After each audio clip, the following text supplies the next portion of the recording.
बंधु माने प्रत्येक व्यक्ति जीवन में सुख एवं दुख आसी थाए एवं जाई थाए। मात्र बेले बेले आम जीवन में किछि एपरी समस्या आसी थाए जहा जीवार ना ही नहीं न थाए एवं एही कारणरो आमे सबुबेले चिंताग्रस्त रही थाओ एवं एपरी परिस्थिति रे आमे माने ईश्वरंकर शरण रे जाई थाओ एवं आमे जदि वास्तव रे प्रकृत श्रद्धा एवं विश्वासर सहित भगवान को डाकी थाओ तेबे से आमको सही समस्या रु बाहर को मध्य नहीं आसी थांती। तो एपरी परिस्थिति रे आजी मु आपण माननकु एक एपरी उपाय विषय कहिबाको जाउछि जो उपाय को पालन करी आपण निज जीवन रे चलीथिबा अनेक गुड़िए समस्यार समाधान करि परिबे। बंधु माने आपण माने जानिथिबे आजिकार दुनिया रे आमर बंधु कम एवं शत्रु अधिक रही थांती। एपरी किछि व्यक्ति आम सहित रही थांती जो माने उपरकु तो आमर बंधु भली व्यवहार करि थांती, मित्र भली देखि होई थांती, किंतु वास्तव रे से माने आमर शत्रु होई थांती। आमर उन्नति को से माने सह्य करि पारि न थांती, जहा फल रे समस्या रे पकाइबा पई से माने अनेक प्रकारर चेष्टा मध्य करि थांती। तेबे शत्रु आपणकर कार्य क्षेत्र रे थाई पारंती, आपणकर व्यवसाय क्षेत्र रे थाई पारंती, आपणकर पाख पड़ोसी रे मध्य थाई पारंती। तो एपरी परिस्थिति रे शत्रु मानक ठारू रक्षा पाइबा पई आपणकर शत्रु मानकर विनाश पई आपण एही उपायटी निश्चित भाबरे पालन करि परिबे।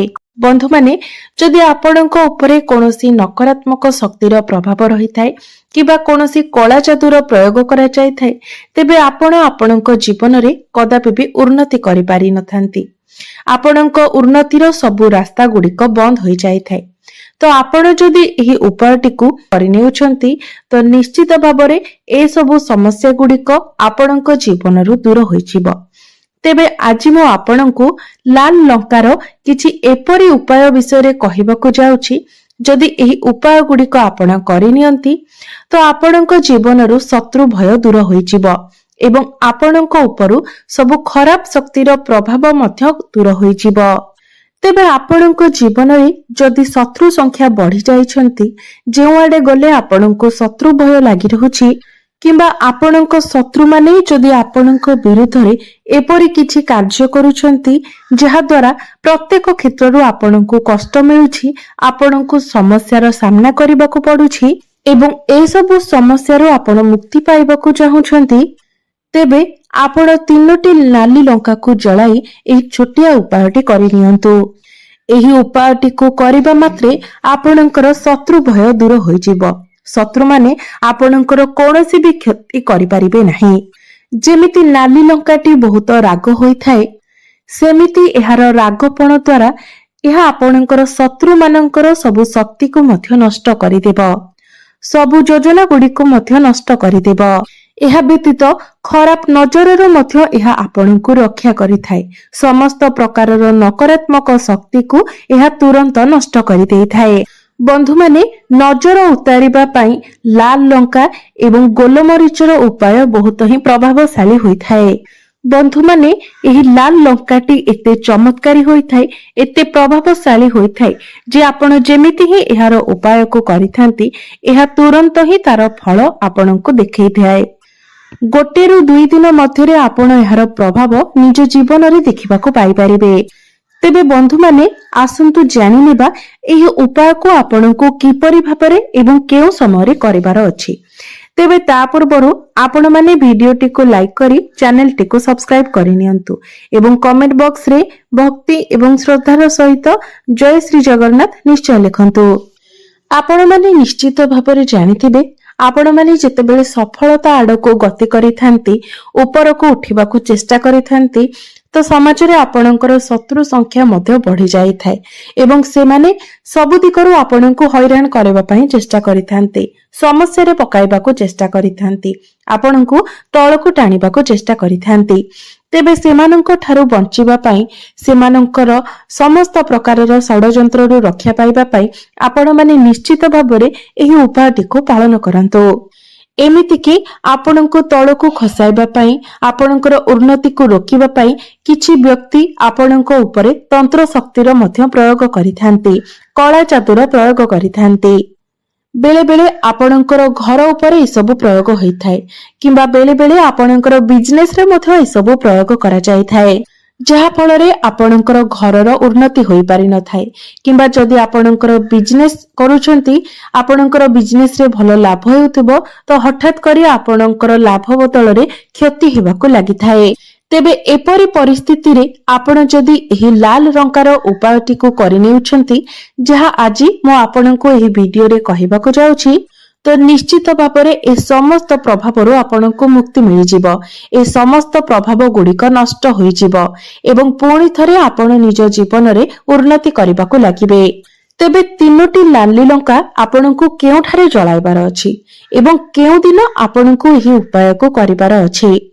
तेबे सेति पई सर्वप्रथमे आपणको तीनोटी नाली सुखिला लंका नेबार अछि एवं एमिति लंका नेबे जाकी संपूर्ण भाबरे निखुण होइथिबो एवं सेथिरे डेंफ लागिथिबो।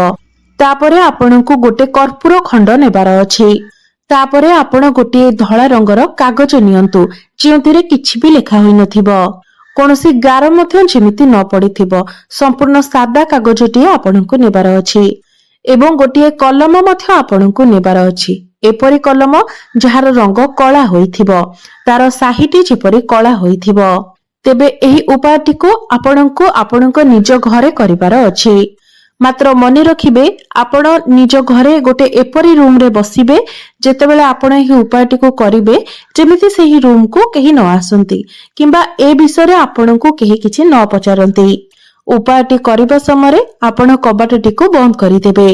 चेष्टा करिबे सेही समय आपण एही उपायटी को करिबा पई जेउ समय आपणको केही डिस्टर्ब करिबे नाही कारण जदि आपण एही उपायटी करबा समय केही देखि नियंती किंबा आपणको किछि पचारि दियंती तो एही उपायटी तार प्रभाव देखाई न थाए एही उपायटी निष्फल होई जाय थाए। सेथि पई एही कथा प्रति आपणको विशेष ध्यान रखिबार अछि। तो एही उपायटी करबा समय आपण दक्षिण मुखा होई बसिबे दक्षिण दिग को मुख करी बसिबे। भूमि उपरे बसी आपणको एही उपायटी करिबार अछि। खट उपरे किंबा चेयर उपरे आपण बसिबे नाही। तापरे आपण जे कागजटी नेइथिबे एवं जे कला रंगर पेनटी नेइथिबे सेथिरे आपण सेही कागज उपरे शत्रु लिखिबे। मने रखंतो शत्रुर नाम आपण लिखिबे नाही कारण एपरि किछि शत्रु आपणकर थाई पारंती जहाको आपण जानि मध्य नथिबे आपण तांको निजर मित्र भाबुथिबे किंतु वास्तव रे से आपणकर शत्रु होइथिबे। तो सबु शत्रु मानकर नाम लिखिबा मध्य संभव हेबो नाही तेनु आपण कहार नाम न लिखि कागज उपरे शत्रु लिखिबे। तापरे आपण जो डेंफ लागिथिबा तीनोटी नाली सुखिला लंका नेइथिबे सेही तीनोटी लंका को हाथ रे धरी आपण निज मुंडरो पाद पर्यंत 7 थर एंटी क्लॉकवाइज बुलाइबार अछि। तो आपण निजे ही सेही लंका को हाथ रे धरी मुंडर ऊपर ठारो पाद तळ पर्यंत एंटी क्लॉकवाइज 7 थर बुलाइबार अछि।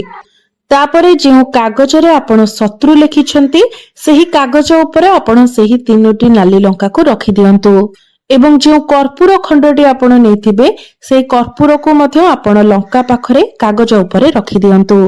तापरे आपण से सब को एक एपरी जगह को नहीं जांतु जो स्थानटी पूरा खोला होइतिबो आपण निजर बालकोनी को नहीं पारिबे छात ऊपर को मध्य नहीं पारिबे। तेबे ध्यान रखिबे जेतेबेले आपण ताकू नेकी जळाइबे सेतेबेले जेमिति आपणको केही न देखंती ए कथार आपण ध्यान रखिबे। तेबे जदि आपण राति रे उपायटी करि नियंती तेबे आपणको पई सब दृष्टिरो भलो रहिबो। तेबे सेही लाल लंका एवं सेही कागज जहा उपरे आपण शत्रु लिखिछंती एवं सेही कर्पूर खंड को एकाठी आपण जाली दियंतु जेमिति संपूर्ण भाबरे सब किछि जळी जिवो सेही भली आपण ताको जळाइबे। तेबे ए सबु जळी सारिबा परे एहार जे पाउंस रहितिबो ताकू नै आपणको आपणकर घरर बाहरे फपाडी देबार अछि। जदि एही उपायटी को आपण राति समय रे करूछंती तो आपण एहार पाउंस को ता परदिन मध्य फपाडी पारिबे एवं चाहिले सेही समय रे मध्य आपण ताको फपाडी देई पारिबे। एवं जेतेबेले आपण सेही पाउंस को फपाडी के आसीबे तो भूले मध्य पछकु चाहिबे नाही फोपाडिबे एवं सीधा आपण आपणकर घर को आसीबे बिल्कुल भी आपण पछकु चाहिबे नाही जहाको कि आपणको ए कथार संपूर्ण भाबरे ध्यान रखिबार अछि। ଏହି ଉପାୟଟିକୁ ଆପଣ ସପ୍ତାହର କୌଣସି ବି ବାରରେ କରିପାରିବେ। କୌଣସି ବି ଦିନରେ ଆପଣ ଏହି ଉପାୟଟିକୁ କରିପାରିବେ। ତେବେ ମନେ ରଖନ୍ତୁ, ଏହି ଉପାୟଟିକୁ ଅତି କମରେ ଆପଣଙ୍କୁ 3 ଥର କରିବାର ଅଛି। ଅର୍ଥାତ୍ 3 ଦିନ ଆପଣଙ୍କୁ ଏହି ଉପାୟଟିକୁ କରିବାର ଅଛି। ଯଦି ଆପଣ 3 ଥର ଲଗାତାର ଏହି ଉପାୟଟିକୁ କରିନେଉଛନ୍ତି, ନିଶ୍ଚିତ ଭାବରେ ଆପଣ ଏହାର ପ୍ରଭାବ ଆପଣଙ୍କ ଜୀବନରେ ଦେଖିବାକୁ ପାଇପାରିବେ। ଆପଣଙ୍କର ସମସ୍ତ ଶତ୍ରୁ ଧୀରେ ଧୀରେ ଦୁର୍ବଳ ହୋଇଯିବେ। ଆପଣଙ୍କ ବିରୁଦ୍ଧରେ ସେମାନେ ଆଉ କୌଣସି ବି ଷଡ଼ଯନ୍ତ୍ର କରିପାରିବେ ନାହିଁ, କିମ୍ବା ଯଦି ବି କରନ୍ତି ତାର କୌଣସି ବି ପ୍ରଭାବ ଆପଣଙ୍କ ଉପରେ ପଡ଼ିବ ନାହିଁ। ସେମାନେ ଆପଣଙ୍କର କୌଣସି କ୍ଷତି କରିପାରିବେ ନାହିଁ।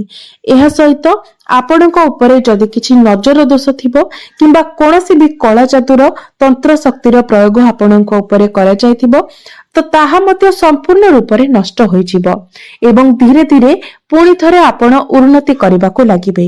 ଆପଣଙ୍କର ଘର ହେଉ କିମ୍ବା ବିଜନେସ୍ ହେଉ, ଆପଣ ଧୀରେ ଧୀରେ ଏସବୁରେ ଉନ୍ନତି ଦେଖିବାକୁ ପାଇବେ। ଏହା ବ୍ୟତୀତ ନାଲି ଲଙ୍କାର ଆହୁରି ଅନେକ କିଛି ଉପାୟ ମଧ୍ୟ ରହିଛି। ତେବେ ଯଦି ଆପଣଙ୍କୁ ଦୀର୍ଘ ଦିନ ଧରି କୌଣସି ରୋଗ ବେମାରୀ ଲାଗି ରହିଛି, ଅନେକ ଚେଷ୍ଟା ପରେ ମଧ୍ୟ ଆପଣଙ୍କର ସ୍ୱାସ୍ଥ୍ୟରେ ସୁଧାର ଆସିପାରୁନାହିଁ, ତେବେ ସମସ୍ତ ପ୍ରକାରର ରୋଗ ଏବଂ ଦୋଷକୁ ଦୂର କରିବା ପାଇଁ ଆପଣ 7ଟି ନାଲି ଲଙ୍କା ନିଅନ୍ତୁ। କିଛି କଳା ରାଶି, 7ଟି ଜାଇଫଳ ଏବଂ କିଛି ଫିଟିକିରି ନିଅନ୍ତୁ। 7ଟି ଫିଟିକିରିର ଟୁକୁଡ଼ା ନେଇଯାଆନ୍ତୁ। ଗୋଟିଏ ଲାଲ କପଡ଼ାରେ ଏସବୁକୁ ଆପଣ ରଖିଦିଅନ୍ତୁ ଏବଂ ଏହାକୁ ଗୋଟିଏ ପୁଟୁଳି ବନାଇ ଦିଅନ୍ତୁ। ତାକୁ ନେଇ ଯଦି ଆପଣଙ୍କ ଘରର କୌଣସି ସଦସ୍ୟ ଦୀର୍ଘ ଦିନ ଧରି କୌଣସି ବେମାରୀରେ ପଡ଼ି ରହିଛନ୍ତି, ତ ତାଙ୍କ ପାଖରେ ଏହି ପୁଟୁଳିଟି ରଖିଦିଅନ୍ତୁ। ତେବେ ଏହି ଉପାୟଟିକୁ ଆପଣଙ୍କୁ ଶୁକ୍ରବାର ଦିନ କରିବାର ଅଛି। ତ ଶୁକ୍ରବାର ଦିନ ଆପଣ ଏହି ପୁଟୁଳିଟିକୁ ନେଇକି ତାଙ୍କ ପାଖରେ ରଖିଦିଅନ୍ତୁ। ତା ପରଦିନ ଅର୍ଥାତ୍ ଶନିବାର ଦିନ ସେହି ପୁଟୁଳିଟିକୁ ନେଇକି ଆପଣଙ୍କ ଘର ପାଖରେ ଥିବା କୌଣସି ବି ଓସ୍ତ ଗଛ ମୂଳରେ ରଖିଦିଅନ୍ତୁ। ଯଦି ଆପଣ ଏପରି କରନ୍ତି, ତେବେ ଦେଖିବେ ସେହି ବ୍ୟକ୍ତିଙ୍କର ସ୍ୱାସ୍ଥ୍ୟରେ ଧୀରେ ଧୀରେ ସୁଧାର ଆସିବାକୁ ଲାଗିବ ଏବଂ ସେ ନିଜକୁ ସୁସ୍ଥ ଅନୁଭବ କରିବେ।